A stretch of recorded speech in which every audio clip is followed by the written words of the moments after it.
Welcome back. So we are in this series around your relationship with food and how it is a leadership mirror. So if you didn't listen to yesterday's Daily Dose of Leadership, I want you to go back and do that. I asked you to sit with a question. What is your relationship with food telling you about your relationship with yourself? And today I want to go a little bit deeper because what I have been noticing around the way I eat, the tension in my shoulders, the hurrying, the not really tasting my food, it doesn't just show up at the table. It shows up everywhere in my life, in how I move through my day, in how I respond when things get hard, in how present I actually am versus how present I think I am. It's time to get honest. How you eat is how you lead. That is not a judgment. It is an invitation to get curious about the patterns that run through everything in your life, because they do run through everything. The same energy that has me eating, standing over the sink, barely tasting, already thinking about the next thing, it's the same energy that shows up in meetings where I am physically present, but mentally 3 steps ahead. In conversations where I'm listening, but already formulating my response. In moments that deserve my full attention, that I'm only half in. The pattern is the pattern. It just wears different clothes depending on the context. So one of the most powerful takeaways that I have had in doing this work, reflecting on my relationship with food, is this idea that feelings are in the body while reactions are in the head. So listen to that again. Our feelings are in the body. Our reactions are in our heads. And here's what that means for how we eat. When we are anxious, stressed, overwhelmed, and we reach for food, we are not actually feeling the feeling.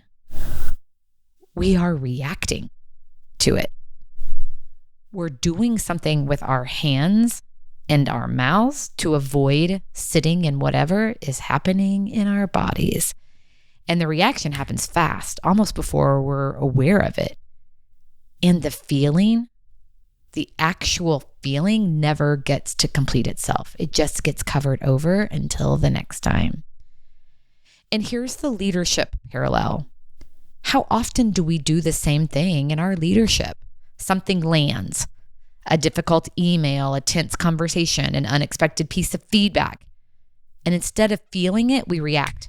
We solve it fast before we've even registered what's actually happening in our bodies, before we've asked, what is this bringing up in me?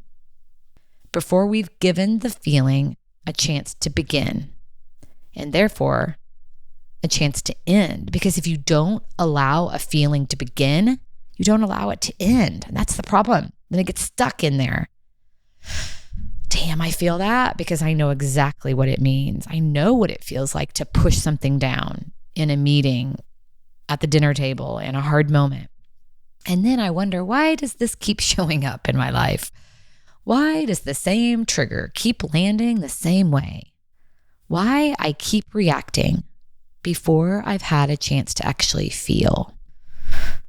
So the work at the table and in leadership is the same work, which is why this whole series is about your relationship with food being a leadership mirror. Slow down. Notice what is happening in your body before you react. Give the feeling a chance to be there, and then choose your response from that place instead of from the reflex. That is presence, and that is leadership. That's what it looks like to be in your body instead of just in your head. That's where the feelings are. They're in your body. So think about the last time something landed hard for you in a conversation, in a meeting, a moment of pressure. Did you feel it or did you react to it?